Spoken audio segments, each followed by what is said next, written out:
Alaikum.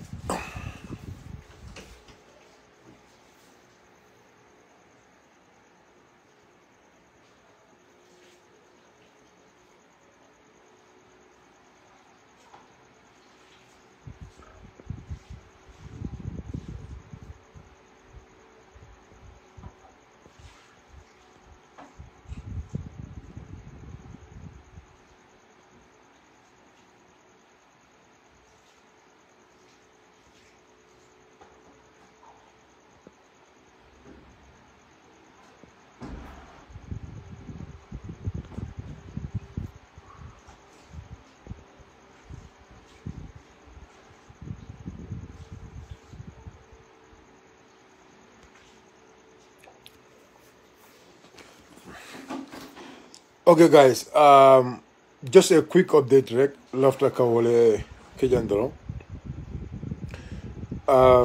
Regarding some of the current issues, Melialonko will be caring. The Melialonko, the current issues, Melialonko will be caring. First and foremost, me diamo ni start la popular case la domani rek manta jam follow to back. So mina to call police de menke 𝒂𝒄𝒄𝒏 nene Freda and the call. Be the one malo do fana, and then some of the issues are distractful Melialonko. If I ya start cutting you left the call for an point info because it's very important. It's very important. Odla yung kumada back.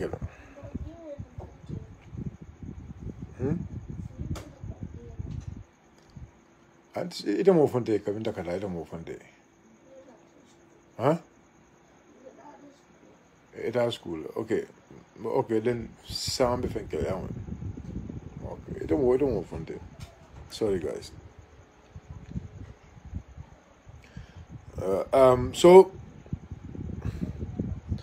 be popular kid lion to nalo mol mil can follow back benun call update can the way things will be taken kid lion.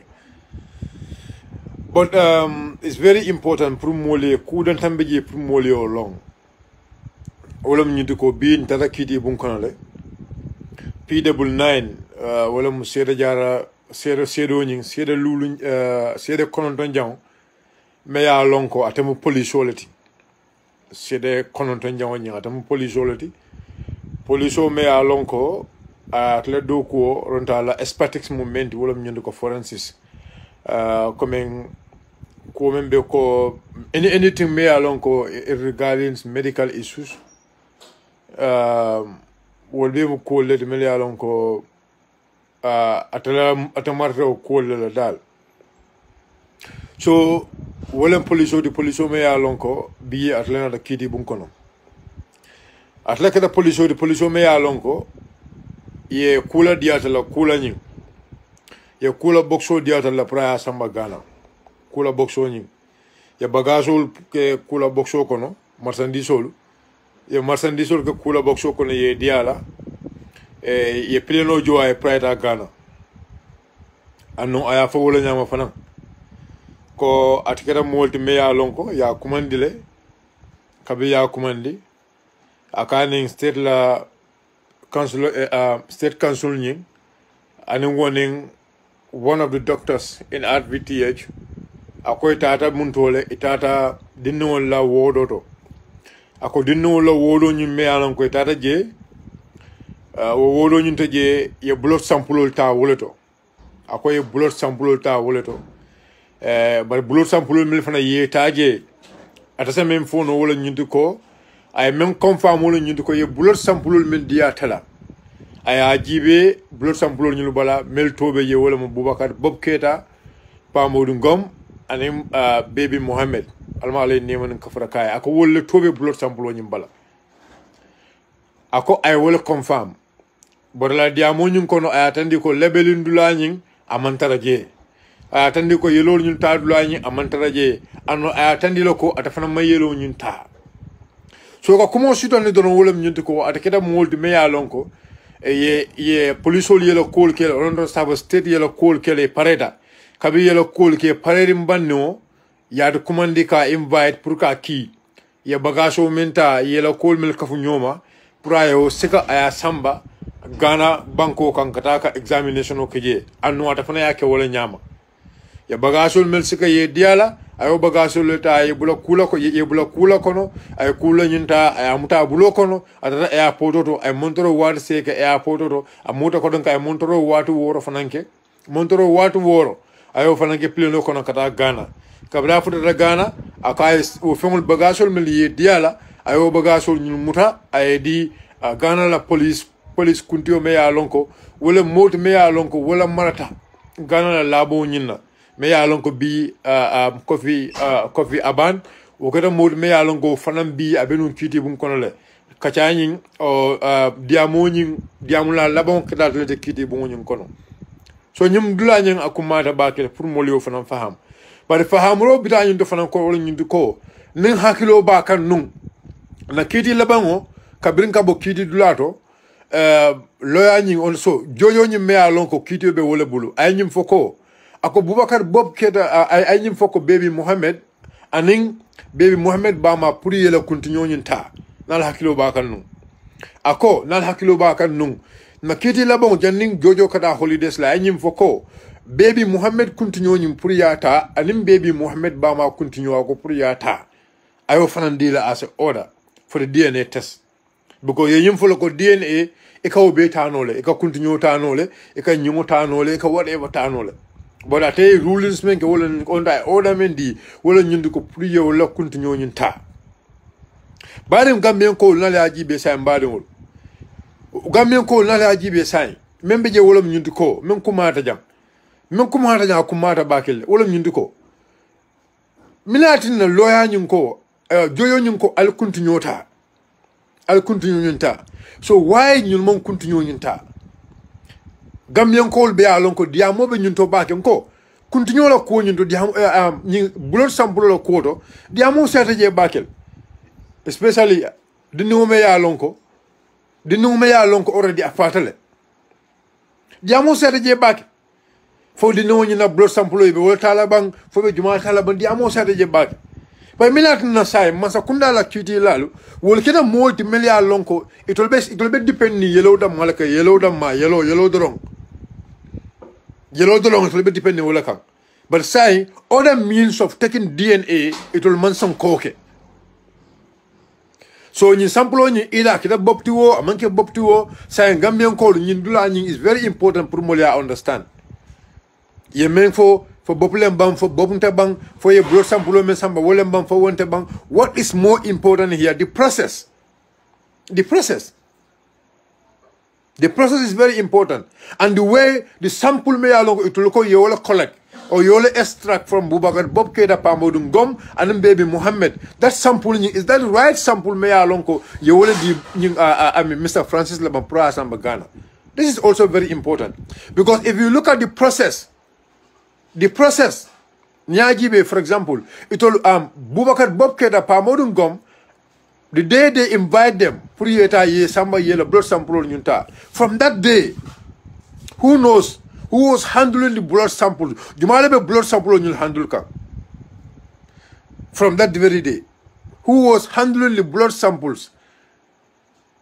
The blood sample were under whose custody? Who on whose custody? Who are the people they get access to that place? Did the state provide any security for them to be there to guide that those blood samples may you collect from Boubacar Bob Keda Pamodungom? Did the state provide the medical department any protection of those blood samples have been secured? If the state said that they don't have forensic department or forensic lab in the country, for example now, but they have forensic experts, why did the state don't call their forensic experts? Because as a forensic expert, you should be able to take samples from somebody as a forensic expert. Because Niaji ni more fata, for example, you don't need to invite a doctor. If you have a forensic expert or forensic expert on you, I sample extract. So why the state already knows that they have a competent person, A competent person may alongo, he have the qualification to do this job.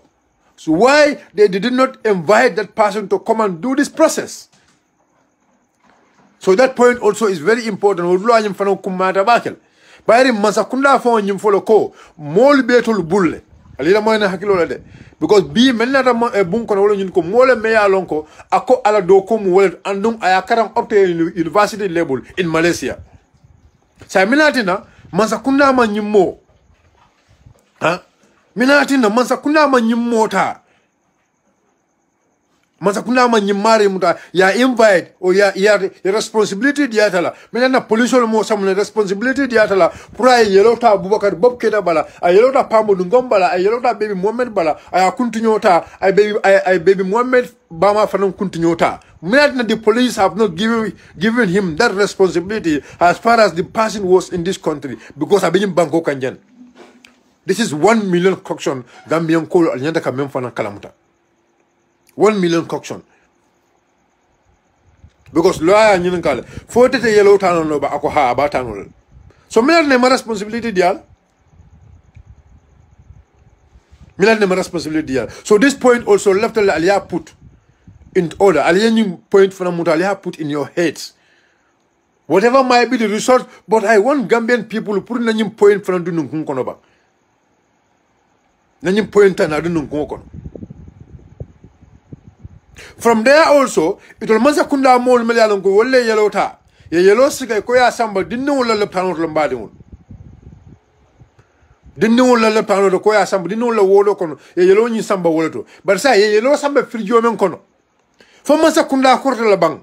Because frijo men fana ya longo police ol nyanda ka yelo ka kono yelo. Ka yelo store and evidence. Seda jaro. Se sena jaro be kumayar nyaming minatina police man frijo satono frijo a coolant frijo me ya lonko they will preserve an evidence me ya lonko they want to use it before a competent court. You know, I mean, let's call a spade a spade. If you can able to pay a flight for somebody, you can able to pay a flight for somebody yala padium or diala, you give the person a padium every night spent in Ghana was paid. If the police can able to provide that, why can the police provide their own refrigerator? They will store blood samples. Or they will store any DNA resource they have collected. Are they ready? Are we ready as a country? As a country. What is the responsibility of the police in this case? If there is no feces game, why did the police, police will make sure if they cannot have or if they cannot buy a refrigerator, not a free use and no sign. Police they don't provide securities to the place where the blood samples are going to be stored, so that nobody will get access to that place either to change the samples. Who knows? Somebody who knows that the samples were have been stored in so and so place. Who knows the person could be paid for money to go and put 𝒂𝒂𝒏 dengulu kata kawola ka 𝒂𝒂𝒏 dengulu samba 𝒂𝒂𝒏 dengulu kawola blood sample samba ka abula frijo kono. Who knows that? I'm not saying that's what happened, but who knows for that no bang. Because the place, because what we understand so far, what we understand from the testimony, because kabra fonga for sign ya nyun ka fo kabita ta je jumale na ka dulani yele ako an official before ako security, but I withdraw before ako a security, but later I withdraw his statement. He withdraw his statement later. Ako what did he say? Ako officials. You know that word, that part is very tricky. If I was even LS, which kind of officials are you talking about? For the record. Because the guy was like, okay, before I go securities, and I now withdraw. So if we withdraw our officials now, which kind of officials? Which kind of officials are you talking about? Because that point also is very clear. So it should be very clear. Because the hospital have security officers there. The hospital have security officers there. But in fact, if those kind of stuff have to be stored in the hospital also, the hospital security should be present and the police security also should be present. They should be there on shifts. Doye doyena. So who knows? Any of those peoples there, they are not security officers. Who knows whether they were being bribed to do whatever they want to do there. So this is why LS, to cut it short, LS Manlavika any legality the ilaw fonko that evidence because the process is the problem. The way the samples have been collected. And the people or the personals who have done the sample collection. And the way they ambush Boubacar Bob Keita from mile 2 or from the courtroom to RVTH. The process. How the thing was done. So I want Gambian people to understand this point also. We need to understand this point very well. Again, saying another sign, no problem sign. Can no be bala ako atama blood sample nyinta ako ata yadia dum prayer samba. So can no look and look this guy, and then people keep saying this. Tonya. There are very honest people in this country. And there are honest people in the police department. Molbe police. They are very, very honest. Billahi wallahi tallahi. I trust that today. Whatever the outcome may be. But what I should say, that Francis Jata, billahi, the guy is a very honest person. Francis Jata, the guy is really honest.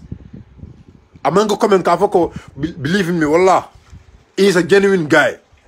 Whatever will be the outcome, Francis Jata is a genuine guy and is a person me alongo. I be miracle nyinaloko ayekali Bible. Francis was very frank in during his testimony. Because if he is somebody, they can twist him. They can twist him. But he believes all what he says, all what he knows. I would have malfaje. I men kalamuta akawolfa men kalamuta akoma kalamuta. So let's forget about Francis. Let's go about Francis to sign. Let's come to the Ghanaian guy. Ghana police may along wole nata. The Ghanaian police officer may along wole nata. The Ghanaian police officer. Another time moment, Francis ala qualification beef ala call beef. But the problem here now, nyanda kame understand yolo nyundo I kaito men saman sign ka tender. Janibe an evidence or an exhibit. Janiba allow in the court. Janiba allow Janibe anything allow follow. The process nim fan sign. The process was not exhausted, and it's like the process was not exhausted.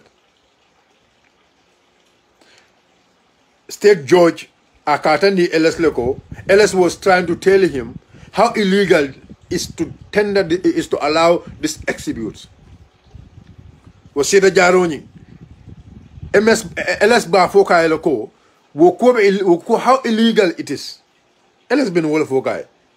Ako LS Yoko, ako adiamuta ako ha ako anatra minafota o fenta tinna atamanyi kaito nyin kaito be kumwayar nyame ako kaito be kumwayar nyame kaito me alon kontol ma alon adamale alon pet fata ning ganenoni because at that spot even Francis Fomaje even the state council form kaito nyinja nyala amalo what is the content of the document.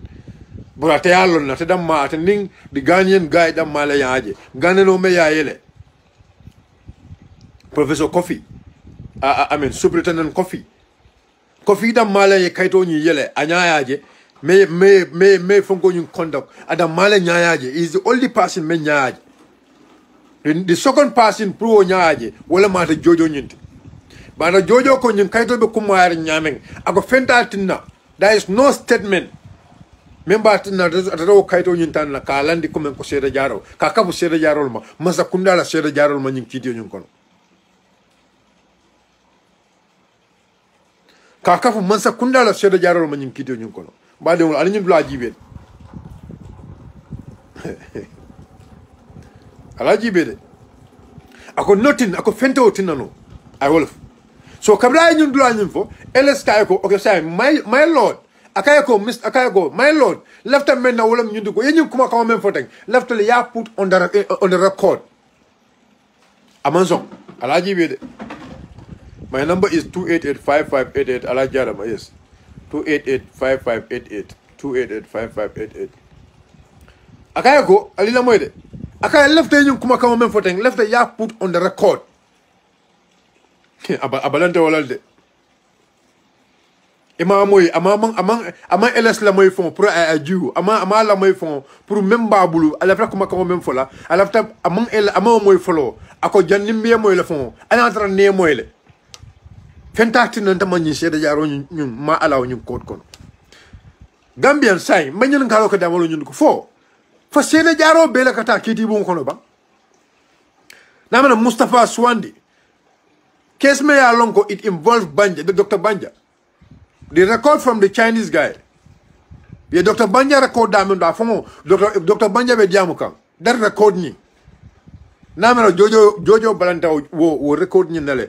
Pour ka attend or pour ka accept as an exhibit in the court. For jumala mo kalam da. Mustafa's case Mustafa Swandi. Mustafa Swandi dam. Dr. Banja la case ni kono. Court monson ka séda jaro ñunta fo jumala mo kalam daja so amanga comme ka fako séda jaro bele kata kiti bun kono especially séda jaro membo ko ñing mais alon ko the process was completely wrong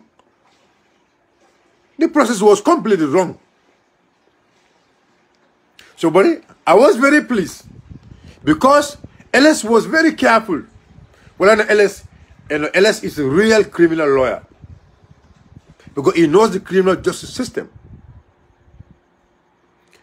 And imagine, LS Fionga at the former current Karam model. Because they are located Gambia University of the Gambia. LS ya Karandi Gel. So LS Monson Kabulo ma Kaito la Monson Pruka Kaito Fonga Fong. About current LS ko ha sa left time no rolo nyuko ha mbadun ron sa etening left drone etening fenke left drone alena don sa fon ale kaito nanko LS ko no ndolu nyin kaito whatever is there ndolu malaf nyin kaito jala malaf ka involve anything to regarding this document. Whatever the outcome may be, let it be. But we are not going to give legitimacy to this document. Because why? The way the process was done. We don't know the results there. Whether it's negative, whether it's positive or whatever. What is more important? The process. Because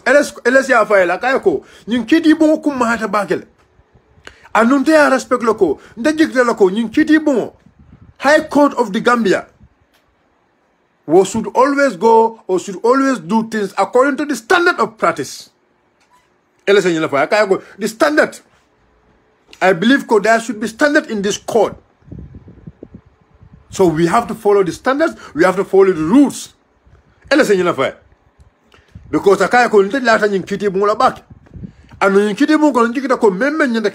should be the standard practice.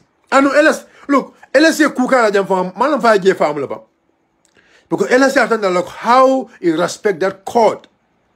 It's not going to allow anything in that court. Meya Lonko is not according to the rule. It's not according to the CP. I don't know the CPU.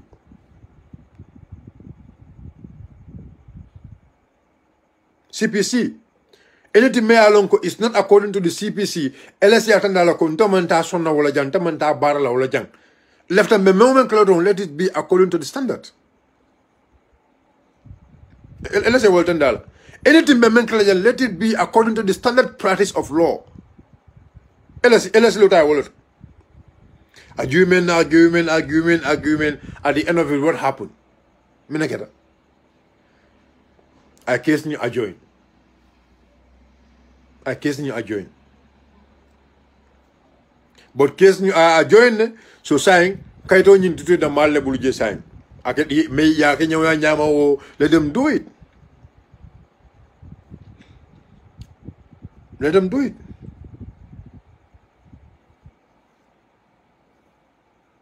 Who knows sign?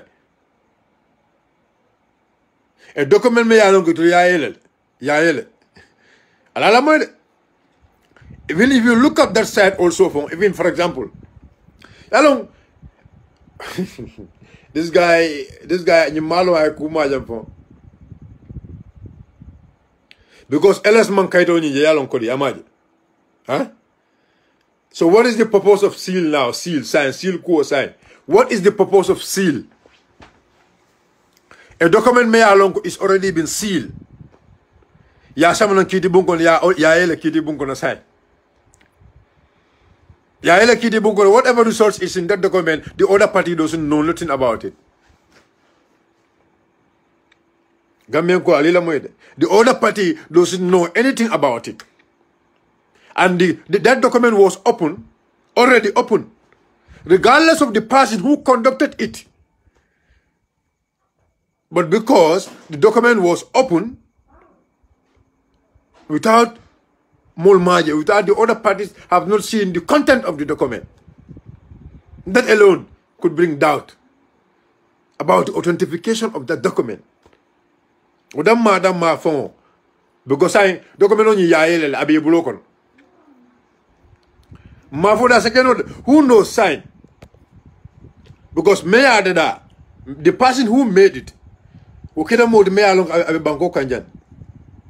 knows, for example, another phone is negative. Who knows they can go to computer, the guy can go and X blah blah blah blah blah that computer call. Who knows it? Who knows it? Who knows that? And at the end of it, tomorrow they'll come up with a new phone call, blah, blah, blah. Who knows it? So this process is completely rubbish. There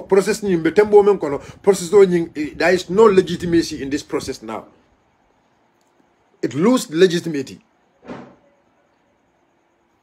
Because the content of that letter, the seal letter, the seal envelope, which was handed over to Mr. Francis.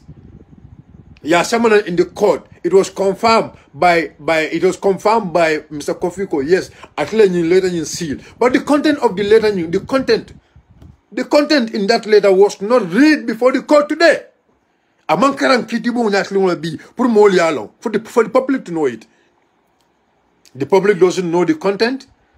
The defense lawyer doesn't know the content. So how can you give legitimacy to such kind of documents? Gambians. Bagaso me ano ya samana sign. Kabiga samana ya seal. What was the purpose of sealing it now? Ya seal. Ya bagaso men seal. Already you said you seal it. Ya seal already. But in order ya yele sign. Purunyin kama kwa yenda yele la mobile nya sign. But I told you yele sign. Ale kairo me yele sign. I don't know kairo yin say sign. Atara mul malo mina bo kairo bal. Ale kairo samana. Alko kairo nya ya seal le sign. But alia seal nyina kama puru mo kanalo puru mbesa lo nyonyala. But sa alia kairo nyele membe kairo nyimbala alman femfo mo leodo. Membe kairo bala alman femfo mo leodo. Alia nyo kairo nata tekela. Kairo bala bul for how many hours sign? From today 4 o'clock. For Katava Sama 11 o'clock. Who knows what could happen? Who knows what will happen? Jumala lo minebe kela. Jumala alone, Minabekela, Janinsamo, Jumala alone, what they will do.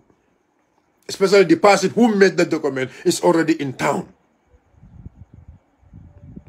So Gambians, you kid about a level side. You kid about a level. The next movement following you because Sama, Musolu, Yenyo commandi pour Sama ka press conference okay. Didn't town war and in the même father. Didn't taworo and in the men father. But the men can all of you to go, ye more melialon ko yole invite Puribe Diamo Kelo Dulaninto. Na Kalamutako, police will be commandikan na Kafoyoko, Puriate down Yin Carolin Jabiro. Press conference. Ye invite as a citizen of this country. Press conference may alongo in the Kake without no permit. Ye invite as a citizen of this country, the Gambia. Puri na diamu press conference blanyindo. Police ol ke commande ka ko lafte nana. E man fen sa ve police ol ye. because milekena police sulu saji mal milbe groupe ko no taring sulu saji mal milbe groupe ko no wolle information o sindima go karnin kar nyolle be diam laje bar comme moye yemo invite fanam pour yena diam press conference lado e ke ko man ne samba pour que des senso sa la taka mol silence ni wala makabo e be nyuna fola e man nyuna fola ka de press conference o baynya talla jang o baynya talla pour al sem mol le press conference o bayano nyame yalo ala mbaro ñu mol lafte ke dundu fitno la kono e mam mellon e lafta ke dundu fitno la kono banko dongole ñew commandé pour press conference o pour que kacha dinnin tan kono don dinnin tan taw woron kono do me yalo ngoy fata jaw ñu banko ka telimbal yala c'est président mole ñew commandé pour que daka ko kacha ka jibe luwala karola ko nyimbita nyame musol dammal musol mel ka wulu e ñew commandé sama e ko be monameno do pour ka ko diam ka press conference ka dunya commandé ka tande ko gambie musol fanan ye ni ku ya men sodo kono ma yabe kol yar nyame musol ka bata men ko kono ma yaat e ñew commandé pour sama yebe ye kacha e ñew la fa hakilola ye molmel invite pour ye diamuje alka wol commande ka fago wole dan ko alma for what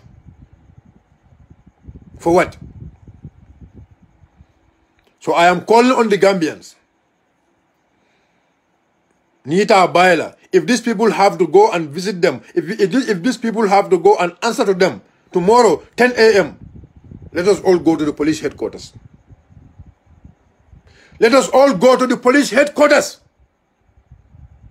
that is the solution. Let us all go and answer to them.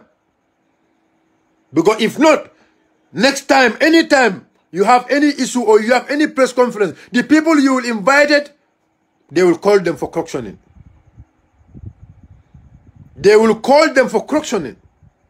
So I think it's high time, every one of us, if these people have to go and answer to the police, it's high time all of us join them. Either they allow us in or they don't allow us in, but let us make sure that our presence is there. Let us be present at the police headquarters tomorrow. 10 a.m. 10 a.m. Let us all be there. Let us all be there tomorrow, 10 a.m. If these people have to answer to them. Because they have not committed any crime, they have not altered anything. All what is their crime or all what they are calling them is this, because they are invited as speakers for tomorrow press conference. Ye invited them all. Ye command la doron pour ye ke diamulalti sama press conference o membe ke la musol la nikuya diamul musol ko ibe la nikuya tan la dunia la o press conference o nyim. E kamina sila ni man kuru ya ke kamina sila. Ita ko be kadola keka e kamina sila kota al kamina sila ali amira al bamol dendi la atakela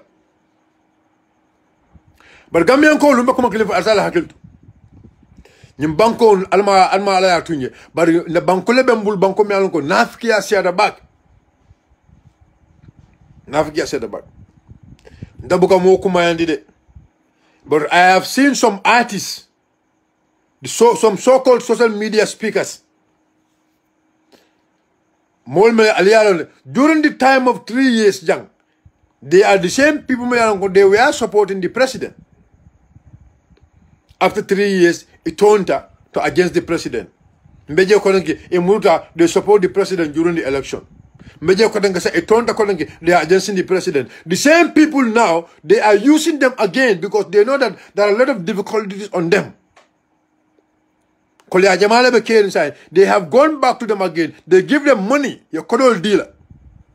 If indeed say attacking, if indeed say to a political dundikan banku dumula batako no political dundije. Whenever we are speaking about these issues, we don't involve names of political parties because this is a national crisis. But those people, they paid them. Those people, they give them money, they will be talking, they will be against political parties in this country. They will be informing people because they feel like they have platforms. Yamena no come platform will be tolerable. If a political party will mix la, if a kumol fala just come more la hakilo falindi. bar Gambian ko la sala hakil to mo si falto e bal filindi kanne e malef toñala bataro do e lafta wala la bataro dorong e lafta wala la toña te bulu e na laf la toñala na fulo dorong e kabula wodo no. Who said this is about politics? Who is involving politics into this? Because all political parties have come up with their statement calling on the government to make sure they bring the people, they are responsible for this, priye samanang. They hold accountable. Political party will be working. There is no particular political party here who is calling for protest. There is no particular political party here, Mayor Alonko, is calling for a press conference. All what is happening right now is the citizens themselves. Banku dumul fongolu. Mayor Alonko kolyabe wolle maka. Wolle le press conference o kumandi ke la balafada tandi dindul Mayor Alonko dindin tawor anun kondo Mayor Alonko afada. Iko ala fada kodenkel. But that is the information we have. So why those so-called artists, those so-called people Mayor Alonko, they think they have platforms. Gambia dungu la tulla ke barakandi, Gambia dungu tulla ke la programme dulalto, nal batata ke ko dial. Gambia dungu. Atula Gambia dungu la ke barakandi, atula ke fenti. Atula ka na fulol dila, e ka muruko nang e ka duko muta molbulu ka Gambia kolta kal filindi. E ka duko muta molbulu ka Gambia kolta ke filindi. Meken no do jibe ka bugo nyanya men ka ndam ge tolfo. Bugo niye tolfo ke kumayandila. Meken no do jibe ka abe pele la mam moje menga flip flop men tamida ko kenni wonyen abe malan fo Italy la mam fo jamani la fo munto la mam malo abe flip flop la bar men fo le wolom nyundi ko ndolu nyum banko ndolu we have this country at heart namla kayto le bebul kayto namalo le bebul len kayto bebul say eminati ne man najang kan nyaaje de be yaay kan Europe kono be daka nim kayto bebul tiketo jo yana Gambia banko kan bari ye platform o yele mol be la platform o jibe la e be kodo so ke la platform o ko ko Gambien ko le filin because ye kodo le dital ye platform o yele mol ke do la platform o do mol kana mul kodo ke la platform o jibe e ga comment je e ga kodo make e kana muri ko ko mol le filindi because na fulol dila karala. We need to be very careful, Gambians, huh? The issue at hand right now is about national concern. Banko bela concern, wala code me wala be caring. Banko bela concern dem nyinti. Kujel la kida nyim banko kan. Gambian ko la be daring. Gambian ko al monston ka stepta kujel nyim banko kan. First time told me banko bula la wala nyama ke scandal country. A country me along people will just be talking on social media after 1 week, not everything will go silence. Ni mo furu nya be wala mo fono e ka findi ka mo le ko ha yalon bi ka karela manza kunda beja. You know, when people are talking about responsibility, they don't understand what is responsibility. I wish they understand what is responsibility. E ko ha mol kana President Barrow blame. Why should we not blame the president? Who appoint the Minister of Health? Jumale Minister of Health appoint to be the minister. Jumale appoint. The minister was appointed by the president. Who voted for the president? It was a citizen who voted for the president. Why did we select a president, or why did we vote for an individual to be a president? Mina nanga katrofa mokile praga banko bela nyaton ko. Nga muru ko danke nga sembo dio mari la pour ay molta do ko la ay mol bay.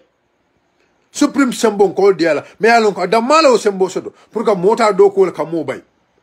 Right now na commando ka ko left IGP sansa ya bondi sansa ya IGP o boloje. Sansa ya commando ko director me alon ko wala be pharmacy medicine control left sansa ya bondi ba bondil.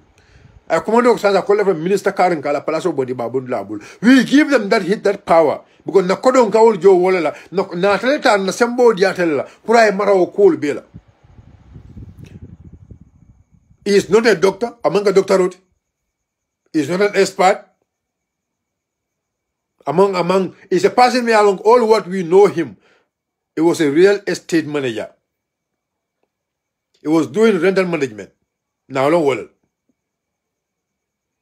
It was doing rental management akawolke. Kamol la korra la kante, kamol la korra jol table, aka korra wafulu ke nalo wole. Na sika na ke mansat. Na banko responsibility sika na dial. Shamina banko responsibility. Wala nyindiko molta ameli alonko they are capable, molta ameli alonko they will be responsible for different they'll be responsible with different sectors in the government. That's why we give him the power to appoint and dismiss. Now, if those people made Alongo, we have given him power to appoint them. If those people did wrong, why should we not blame him? Especially already he knows what they did wrong. He's not taking any positive step. May Alongo wala nita kanto konofa. Bimbe te moment kono. President Barrow bi. Akoita lambako. There's a specific pharmacy May Alongo wala le nyimboro samananja. Mbaji bekang. Ikoye boro men samananja. Almost 50,000 bottles. Almost 50,000 bottles yola samananja. But they go almost number 400 and yellow. Well, yola samba through quarantine. 400 and some. Sorry, 42,000 plus. Yola samba quarantine. So almost 80 something. 80 something. Yes, almost 8,000 something. Will manta through quarantine. That alone. We expect the people, the person who owns the license, the employees there. We expect the government to call them. This is all what we expect from a real government. Call them, and investigate them. Take them to mile 2. That's not about dictatorship. That is about negligence of duty. Especially something been already confirmed by the police officers corps. Almost 8,000, almost 80 of these medicines or 80 of these bottles have not passed through quarantine, which is completely illegal. Completely illegal. Still now we don't hear any arrest. Who is responsible? If the police are not doing the right thing, who is responsible to call on the police to do the right thing? This is why the president is the one responsible, because we have given him the power to control all those people. This is why we are saying that the minister should be responsible. Do you know why we are saying that Do you know why we are saying that Dr. Samateh should resign? Do you know why we are saying that those people, they are working at the medicine control unit. The director there should resign. Do you know why? We want the government or the president to appoint competent people to be there. So if those people, if they have been dismissed or they resign from that position, whoever will take responsibility or whoever will come as the director or as the minister will make sure the mistake may happen that will not happen again.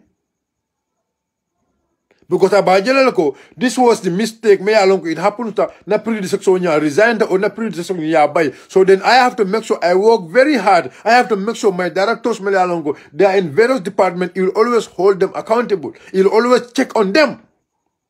Has the responsibility vected on him. This is why Nkafoko the president is responsible. Not Nkafoko the president is directly responsible. This is why because we have given him the mandate. Government people have given him the mandate according to him. We need to understand issues. We need to understand issues. But why people are blaming Adama Barrow in this? Why should we not blame him? He's the president. This is the reason why we are blaming him. Is the president of the republic. Is the one Mayor Longo. We have given on him our sovereign power. Is the one we have entrusted according to him. Is the one who is given the full mandate or the full responsibility to run the affair of the entire country. When we are blaming him and Nafiki Malu, Almo Furumun. Why are we blaming the president? For Portugal, the health minister resigned at Portugal just last week. The health minister may resign just 4 days ago. Just because an ambulance, for health minister, will ambulance drive out. Health minister, for will ambulance drive out. Let's call a spade a spade. But why did the minister resign? Because the minister was the one given the responsibility to make sure that he have competent ambulance drivers in his department. The minister was the one who was given the right, the power to make sure he have competent supervisors when ambulance driver supervise. The minister was the one who was given the power to make sure things are running, things are going well in hospitals throughout Portugal. This is why when because of the ambulance in 10 minutes, but it delayed for 20 minutes. Only that minister resigned. Why? Because they want to set precedents. They want to make sure things goes right. Alinkana so mole tulu na hakilolla. Alinkana silam. Dunia musaya nimbal wallet. Dunia musaya nimbal wallet. Nunko meselana drong. Bajelo ko molmel yalonko. Well, they are in power. They sembo be warala. Anu ni sembo warata. Wallahi, suma wallahi. Ni sembo warata ntakuno lema.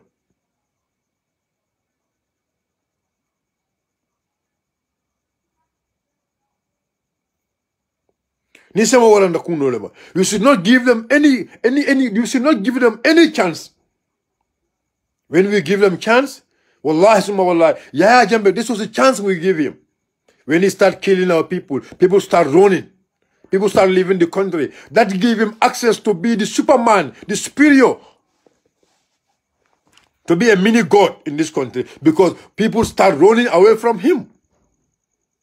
So we should not run away from the system. We should be ready to face it. Face whatever is there. Let's face it. Let's face it. All what I advise people, let's abide by the rules and regulations of the land. Let's follow the law of the land. But you cannot be following the law of the land when the people when the authorities are not doing the right thing. When the authorities are not doing the right thing, how can the citizens do the right thing? When the authorities are not following the right procedures of the law, how can the citizens follow the right procedures of the law? Hey, authorities will follow, because you people are the custodians. You are the custodians of those laws. You must respect those laws if you want us to respect them. But if you don't respect those laws, and you are the custodians of those laws, you want us to respect those laws? How can that work? We will never allow that. We will never allow that. And whoever think, you will silence us, you are deceiving yourself. You don't have the power to silence us. The only power you have is to put gun on us and kill us if you want to do. Now left from fala, that's it. But there is no mode of alsen silence no nyame. Kido dron. Fanale kido lo mo kandale mo fad. Which is illegal. Which is against the international procedures of human rights. Me alonko amanke kute amanke selekended. So Gambia police force allow make sure sometimes unless system won't you are following the right track. Well, you can't alaka silobula. Nale ku kendo ke mba folale. But nale ku jaw ke fana mba folale. And we are ready to stand. Billahi, we are ready to stand any form of suppression. Any form of suppression. The world is watching. Dunia be jibero ke kan.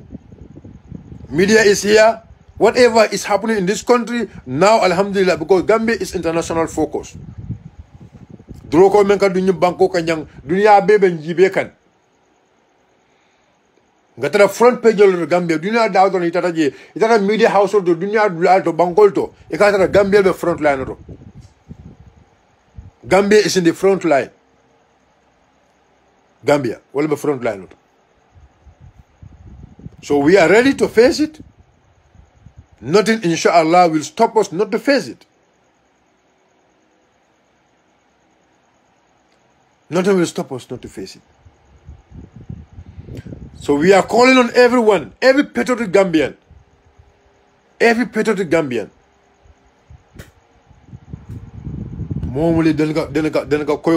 peacefully, because it's a sign of peace. Put on a white shirt, a white gown, whatever. Have to put on that one and come and attend the press conference. We're ready to show solidarity to those young people, to those people who died.